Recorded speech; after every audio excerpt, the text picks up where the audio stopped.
முத்து அண்ணாமலைக்கு கால் பண்ணுறாங்க. கால் பண்ணுறது மட்டும் இல்லாமல், அப்பா டிவி ஆன் பண்ணி நியூஸை கொஞ்சம் பாருங்கப்பா அப்படின்னு சொல்லிட்டு இருக்காங்க. என்னாச்சுடா? அப்பா நீங்கள் நியூஸை பார்த்துட்டு எனக்கு கால் பண்ணுங்க அப்பான்னு சொல்லிட்டு ஃபோனை வச்சிடுறாங்க.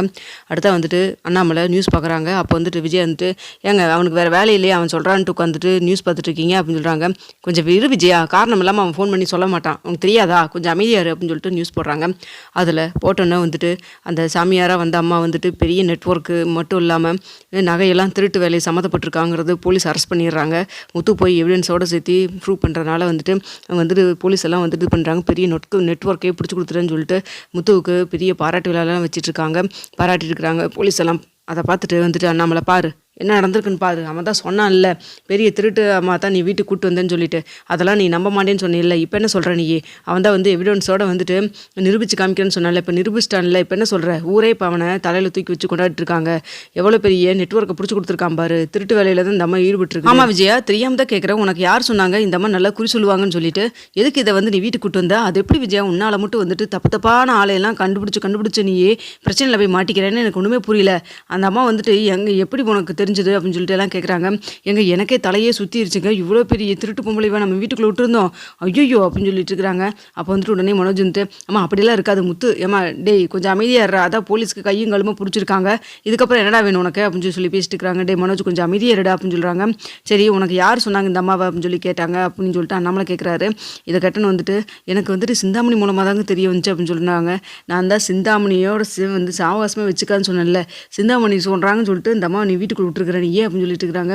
அதாங்க எனக்கு ஒன்றும் புரியல. சிந்தாமணி தான் வந்து அந்த கோயிலுக்கெல்லாம் வேறு 2வது நாளும் கூட்டு போனது மட்டும் இல்லாமல் நாங்கள் இருக்கிற அம்மாலாம் வந்துட்டு அந்த அம்மா சொன்ன மாதிரியே நடந்திருக்குது அப்படி இப்படின்னு ஆகோ ஓகோன்னு புகழ்ந்துட்டு போனாங்க அப்படின்னு சொல்கிறாங்க. விஜயா இதெல்லாம் பார்த்தோன்னா நீ நம்பிட்டியா நீயே? அதனால தான் வந்துட்டு எனக்கு உடம்பு சரியில்லாமல் போனோன்னா வந்துட்டு மீனா வந்த திட்டு வீட்டிலேருந்து அனுப்பிச்சியே நீயே அப்படின்னு சொல்லி பேசிகிட்டு இருக்கிறாங்க. அதாங்க எனக்கு ஒன்றும் புரியல. சிந்தாமணி வேலையாக இருக்குமா அப்படின்னு சொல்லி பேசுறதுக்குள்ளே அடுத்தது வந்துட்டு இன்னொரு நியூஸ் வருது. திடுக்கிடும் தகவல்னு சொல்லிட்டு இன்னொரு ஹெட்லைன்ஸ் ஓடுது.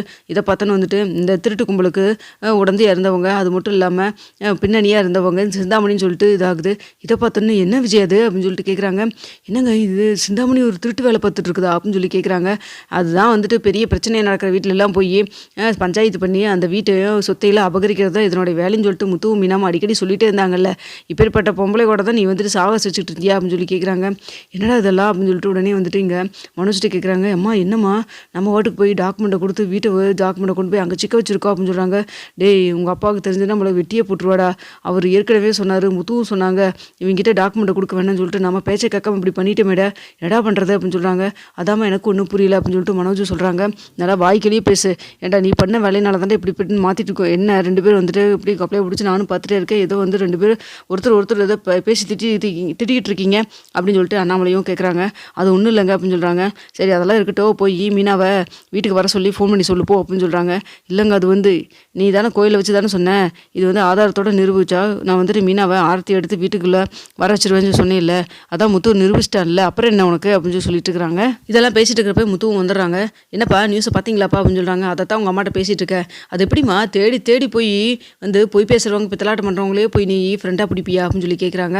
அதெல்லாம் இருக்கட்டும், இந்த அம்மா உனக்கு எப்படி தெரியும் அப்படின்னு சொல்லி கேட்குறப்போ, டே இப்போ தானே அதை கேட்டேன், அதான் வந்துட்டு அந்த சிந்தாமணி மூலமாக தான் பிடிச்சது சொல்கிறாங்க.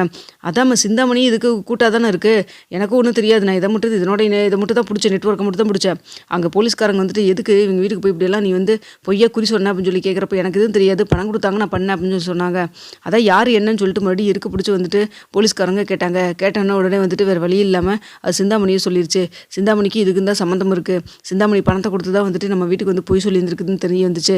இதுக்கு மேலே சிந்தாமணி என்னென்ன வேலை பண்ணியிருக்குங்கிறது இன்னும் கொஞ்சம் நேரத்தில் வந்துட்டு வரும் பாருங்க, நியூஸில் வரும் பாருங்க, அவங்க வந்துட்டு விசாரிச்சுட்டு இருக்காங்க போலீஸ் ஸ்டேஷனில் அப்படின்னு சொல்லிட்டு இருக்கிறாங்க.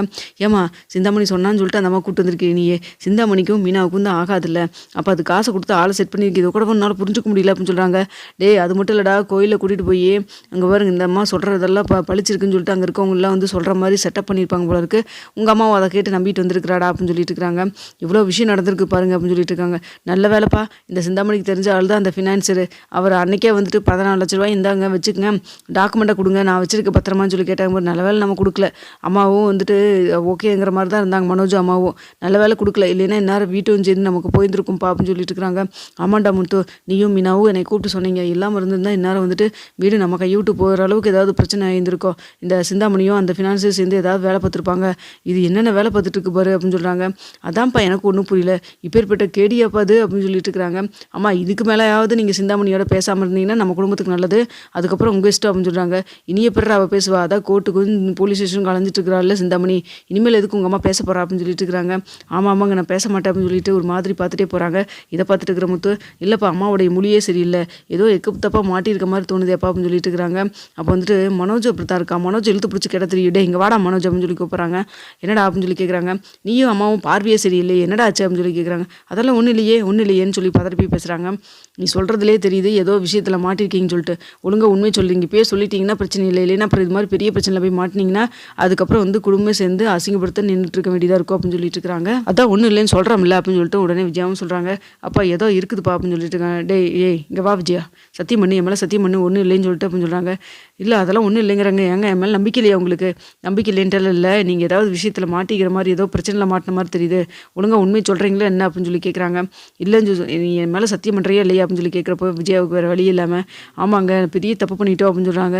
என்னத்தை பண்ணி தொலைஞ்சிங்க ரெண்டு பேரும் அப்படின்னு சொல்லி கேட்குறப்போ, இல்லை அந்த டாக்குமெண்ட்டை கொண்டுட்டு போய் அந்த சிந்தாமணிக்கு தெரிஞ்ச ஃபினான்சியர் தான் சொல்லிட்டு சிந்தாமணியும் சொன்னாங்க, உங்கள் வீடு சேஃப்டியாக இருக்கும்போல ரெண்டு பக்கம் ஏன் பணம் கட்டிட்டு இருக்கீங்கன்னு சொல்லிட்டு, அதனால் அந்த வார்த்தையை நம்பி நான் கொண்டுட்டு போய் அந்த டாக்குமெண்ட்டை கொடுத்துட்டோம் அப்படின்னு சொல்கிறாங்க. என்ன விளையாடுறீங்களா? அது அப்பாவுக்கும் கையெழுத்து போட்டால் தானே அதெல்லாம் எடுக்க முடியும், என்னத்தை பண்ணி தொலைஞ்சிங்க அப்படின்னு சொல்லிட்டு உடனே முத்துவும் கேட்குறாங்க. இல்லைடா அப்பா மாதிரி நானே கையெழுத்து போட்டு அப்படின்னு சொல்கிறாரு. இதை கட்டணும் வந்துட்டு முத்து செம கோவத்தில் வந்து மனோஜ் அடி நடிக்கிறாரு. இதை பார்த்துருக்க விஜயா, டே கொஞ்சம் கமைதியாடுறா, அதான் நடந்து முடிஞ்சிச்சு அடிச்சு மட்டும் இப்போ என்னடா ஆக போகுது அப்படின்னு சொல்கிறாங்க. இதை பார்த்துருக்க நம்மளை விஜயா நீ எல்லாம் திருந்தவே மாட்டேன், நீ நானும் முத்து அன்றைக்கி அடுத்த தடவை படித்து சொன்னோம்ல, நம்ம நல்லதுக்காக தானே சொன்னேன், அதெல்லாம் கேட்காம இப்படி கொண்டு போய் டாக்குமெண்ட் கொண்டு போய் சிக்க வச்சிருக்கேன் அப்படின்னு சொல்கிறாங்க. எவ்வளோ கொடுத்துறானு? 14 லட்ச ரூபா கொடுத்தாரு, அதை வாங்கி கொண்டுட்டு போய் டாக்குமெண்ட்டு ரிலீஸ் பண்ணி கொண்டு போய் இவங்கிட்ட கொடுத்துட்டோம், நாங்களும் வந்துட்டு கையெழுத்து போட்டு பத்திரத்தில் கையெழுத்து போட்டு கொடுத்துருக்குறோம் அப்படின்னு சொல்கிறாங்க. பார்த்தியாப்பா என்ன வேலை பண்ணி வச்சுருக்காங்க ரெண்டு பேரும், ஏன்ப்பா இப்படி இருக்காங்க? மனோஜ் தான் வந்துட்டு வடிகட்டின முட்டாள்தனமாக ஏதோ யோசிக்காமல் பண்ணுறான்னா, அம்மா அதுக்கு மேலே அவனுக்கு சப்போர்ட் பண்ணி இப்படி பண்ணி வச்சுட்டு இருக்காங்க. நாளை பின்ன வந்துட்டு வீடு டாக்குமெண்ட் கொடுக்க மாட்டேன்னு ஏதாவது பிரச்சனை பண்ணால் நம்ம எல்லோரும் சேர்ந்து நடுத்தருக்கு தான் நிற்கணும் அப்படின்னு சொல்கிறாங்க. நாம ஏன் முத்து நிற்கிறோம், இவங்க தானே கையெழுத்து போட்டு கொடுத்தாங்க, ஏதோ பண்ணிட்டு போகிறாங்க, இனிமேல் மூஞ்சிலே நான் முழிக்க மாட்டேன் அப்படின்னு சொல்கிறாங்க. ஏங்க அதெல்லாம் ஒன்றும் இல்லைங்க, நான் எப்படியாவது பேசி அந்த டாக்குமெண்ட் நான் வாங்கிட்டு வந்துடுறேன் அப்படின்னு சொல்கிறாங்க. பணம் கொடுத்தா தானே டாக்குமெண்ட் கொடுப்பாங்க அப்படின்னு சொல்லிட்டு முத்துவும் கேட்குறாங்க. இல்லை நான் எப்படியாவது பேசி டாக்குமெண்ட் வாங்கிட்டு வந்து மறுபடியும் பேங்க்லேயே வந்து அடமானம் வச்சு அந்த பணத்தை கொண்டுட்டு போய் திரும்ப அவங்ககிட்ட கொடுத்துட்டு நான் வந்து ஃபுல்லாகவே வந்து எல்லாத்தையும் அந்த நான் சைன் பண்ணி கொடுத்து நானும் மனு சைன் பண்ணி கொடுத்து பேப்பரில் கிழிச்சு போட்டு வந்துடுறோம் அப்படின்னு சொல்கிறாங்க. ஆமாம்மா நீங்கள் சொன்னேன்னா வந்துட்டு வாங்கப்பா வாங்க அப்படின்னு சொல்லிட்டு அப்படியே வெத்தலை வாக்கு வச்சு வர வைப்பாங்க. அதான் அந்த சிந்தாமணியும் ஒரு ஃப்ராடுன்னு தெரிஞ்சு போச்சு. அப்போ சிந்தாமணிக்கு பழக்கமாக இருக்கிற இவன் மட்டும் எப்படி இருந்துருவான்? இவன் நிமிஷத்துக்கு மாற்றி எல்லாம் பேசுவான். அவங்ககிட்ட கொண்டுட்டு போய் டாக்குமெண்ட் சிக்க வச்சிருக்கீங்களே, என்ன பண்ணுறதுன்னு எனக்கு ஒன்றுமே புரியல அப்படின்னு சொல்லிட்டு முத்துவும் திட்டிகிட்டே நின்றுருக்காரு. அப்போ அண்ணாமலை வந்துட்டு, இல்லை முத்து இதுக்கு மேலே வேலைக்கு ஆகாது, அதாவது சொல்கிறாங்கல்ல ஏதோ பண்ணிட்டோம், டாக்குமெண்ட் எனக்குன்னா 2 நாளில் வீட்டுக்கு வந்தாகணும், இல்லைன்னா நீங்கள் ரெண்டு இந்த வீட்டுக்குள்ளே இருக்கக்கூடாது அப்படின்னு சொல்லிட்டு இருக்கிறாங்க. இங்கே 2 நாளில் நான் சீக்கிரமாக நாங்கள் எப்படி வாங்கிட்டு வந்துடுறோம் அப்படின்னு சொல்லிட்டு உடனே மனோஜை வாடா கார் போகலாம் அப்படின்னு சொல்லிட்டு அங்கே ஃபினான்ஸுக்கு அங்கே போகிறாங்க. அங்கே போனோன்னு வந்துட்டு எங்களுக்கு இப்படி பிரச்சனை ஆயிடுச்சு, எங்களுக்கு வீட்டில் தெரிஞ்சிருச்சு, தயவுசெய்து எங்கள் டாக்குமெண்ட் கொடுங்கன்னு சொல்லிட்டு விஜயா